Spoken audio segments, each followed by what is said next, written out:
تجري من تحتها الأنهار خالدين فيها أبدا لهم فيها أزواج مطهرة وندخلهم ظلا ظليلا.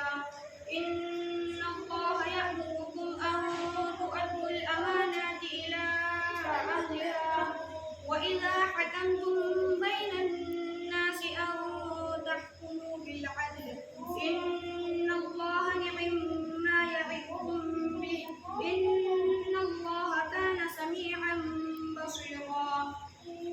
يا أيها الذين آمنوا أطيعوا الله وأطيعوا الرسول وأولي الأمر منكم فإن تنازعتم في شيء فردوه إلى الله والرسول إن كنتم تؤمنون بالله واليوم الآخر ذلك خير وأحسن تأويلا.